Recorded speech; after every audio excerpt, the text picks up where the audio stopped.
जड़े अष्टम श्रेणी छात्र को दुर्बृत्तों अपहरण उद्यम पंड होभली घटना देखा मिली कंधमाल जिला बालीगुड़ा अंचल।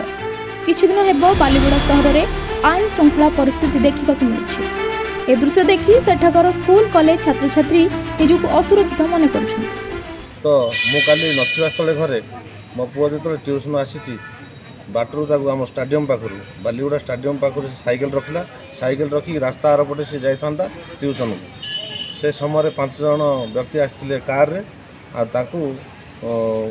उठे नहीं जाते आमर तुमड़ी बंध जीवार रोड जाते से समय आमर सभागृह पाखे पुआ परिस्रा जी बोली कही छड़े आसी सहित ये कर भगवान दया से कि फिटी से मारे सी आसवा लोक सब जा घरे कहला माने एत कष्ट तार जीवन में से जो धई सही जा मूर्छा से हिसाब मुझे जापारे माने मोर गोटे बोली पुआ आज्ञा एत कष्ट मत कह काली मो पुअर भविष्य अंधार हो जाता मो बहुत बड़ दुख कौन कर पुआ फेरी आसी। हाँ मो पुआ फेरी आसी से जगन्नाथ को विशेष धन्यवाद देवी तांकर दयारू से बहुत ये कर मो पुआ ये छोट पिलाटा से बुद्धि खटे निजे बड़े बड़े कौशल पाखर फिटी से मो पुअर बड़ साहस मुझे धन्यवाद दूँ।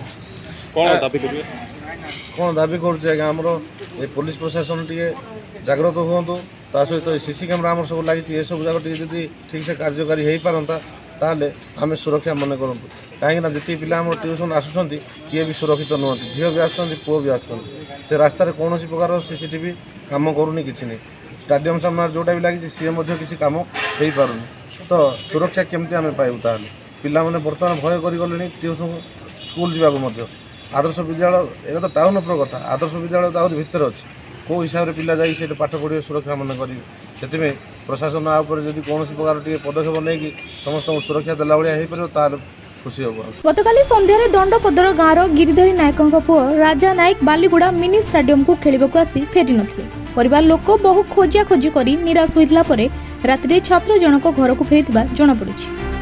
5 जन दुर्बृत्त एक कार आसी स्टाडियम गेट निकटरू तांको पुओ को उठाई नेथिले। छात्र जनक पार्टी करिबारु दुर्बृत्त माने माड़ भी मारथिले।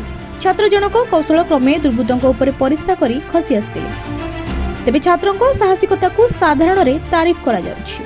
बालीगुड़ा सहर में नियमित व्यवधान रे पुलिस पाट्रोलिंग हेउनथिबारु एवं एनएससी तरफरु सहर रे लागिथिबा सीसीटीवी काम करुनथिबारु एभली अजब स्थिति रहिछि बोली सहरवासी तथा अभिभावक माने अभियोग करिसेंति।